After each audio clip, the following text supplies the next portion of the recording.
हरियाणा की हर अपडेट के लिए बेल आइकन दबाएं और सब्सक्राइब करें STV हरियाणा न्यूज। एक बार फिर से हरियाणा न्यूज की खबर का असर हुआ है और यहां आपको बता दें कि इस खबर का असर किस रूप में हुआ हम आपको बताने जा रहे हैं। दरअसल एक तस्वीर सामने आई थी और उस तस्वीर को हमने आपके सामने रखा था और इसमें बदलाव हुआ, जिसमें अब पानीपत के वृंदा गार्डन से प्राइवेट बस द्वारा पैसे लेकर मजदूरों को घर छोड़ने के मामले में हरियाणा न्यूज की खबर का असर हुआ है। दरअसल प्राइवेट बस वाले पैसों के लालच में मजदूरों को बिना किसी मेडिकल के गाड़ियों में बिठा रहे हैं। इतना ही नहीं, इस मुसीबत की घड़ी में भी पैसों के लिए बस की 3 सीटों के लिए अलग अलग रेट निर्धारित किए गए थे, जिसमें पिछली सीट, बीच वाली सीट और आगे वाली सीट का अलग अलग रेट था। इस खबर को हरियाणा न्यूज ने प्रमुखता से दिखाया था, जिसके बाद प्राइवेट बस चालकों ने सभी मजदूरों के पैसे वापस कर दिए और उनको पानीपत वापस छोड़ दिया।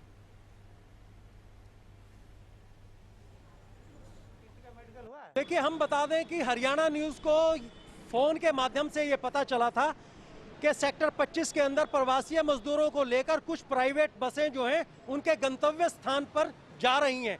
लेकिन हमने जब जाकर देखा तो कहीं ना कहीं वो प्राइवेट बसें जो हैं मुंह मांगे पैसे ले रहे हैं। और सबसे बड़ी बात यह है कि उन मजदूरों का ना तो मेडिकल हो रहा है, ना उनकी कोई जांच हो रही है, और उनको बस के अंदर जो भरा जाता है तो कहीं ना कहीं 30 सवारी की जगह 40 सवारी कर दी जाती है, जबरदस्त ठोक दिया जाता है और उनको लेकर उनके गंतव्य स्थान पर जाया जाता है। लेकिन यहाँ सबसे बड़ा खेल ये होता है कि मुंह मांगे पैसे लेने के बाद भी कुछ प्राइवेट बस वाले जो हैं उनको चारों तरफ घुमाते हैं और रात को पानीपत में किसी जगह भी छोड़ देते हैं। लेकिन इसके अंदर सभी मजदूरों के पैसे तो वापिस हो चुके हैं, लेकिन इस पर संज्ञान लेना प्रशासन का काम है कि प्रशासन इस पर क्या संज्ञान लेता है, क्या उनको दंड देता है। मीडिया का काम है खबर दिखाना कि किस तरीके से इन मजदूरों का शोषण किया जा रहा है। ऐसे टाइम शोषण किया जा रहा है जब इनके लिए एक शब्द भी इनके प्रति बोलना, सहानुभूति रखना बहुत बड़ी बात होती है। जितेंद्र शर्मा, हरियाणा न्यूज, पानीपत। और हमारे संवाददाता जितेंद्र शर्मा फोन लाइन पर जुड़ चुके हैं, जरा उनसे ही समझ लेते हैं इस पूरे मामले को। जितेंद्र, क्या ये पूरा मामला था, कैसे ये मामला सामने आया? आपने कहा कि फोन के जरिए जानकारी पहुंची थी, तो उसमें क्या क्या बताया गया था, क्या कहा जा रहा है?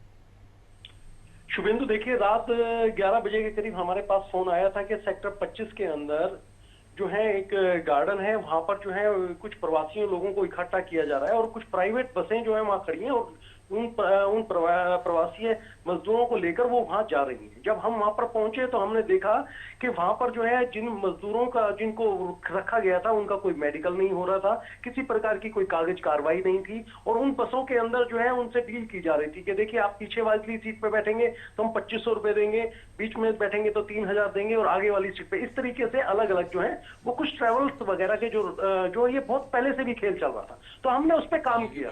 हमने काम करने के बाद वहां के लोगों, जो वहां के जो कर्मचारी थे, उन्होंने प्रशासन से भी मदद मांगने की कोशिश की, लेकिन हरियाणा न्यूज की टीम पहुंची, हमने काम किया और उसका नतीजा ये हुआ शुभेंदु के वो बस जो निकल चुकी थी वहां से, वो बस वापस दिल्ली से वापस आई और जितने भी मजदूर थे उनको वहीं पर रखा गया, पानीपत में लेके आया गया और उनके सभी के पैसे जो हैं वापस कर दिए गए हैं। जी ठीक है, यानी कि पैसे अब वापस किए जा चुके हैं। लोग इस पर क्या कह रहे हैं? जिन लोगों को वहां डील की जा रही थी जिनके साथ, वो इस पर क्या कह रहे हैं आप?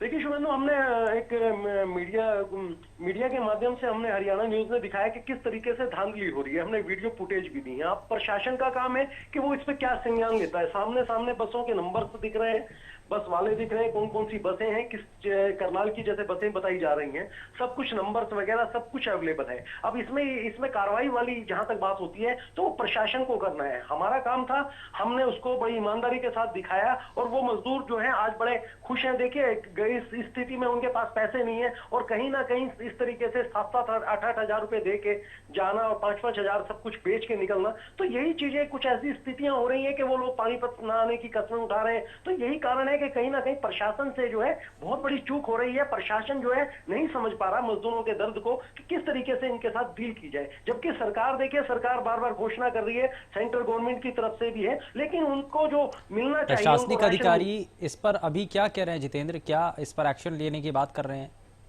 देखिए इसमें अभी जो है, अभी जो आप देख रहे हैं ये है कि उनके मामला संज्ञान में जा चुका है। अब प्रशासन जो है इस पे क्या कार्रवाई करता है, हम सब कुछ प्रशासन की नाक के नीचे हो रहा है, सब ठीक कुछ है, पता है ये उनको। ये अभी इंतजार करना होगा कि प्रशासन इस पर क्या कदम उठाता है या एक्शन लेता है या नहीं। खैर, बहुत शुक्रिया जितेंद्र इस पर जानकारी देने के लिए।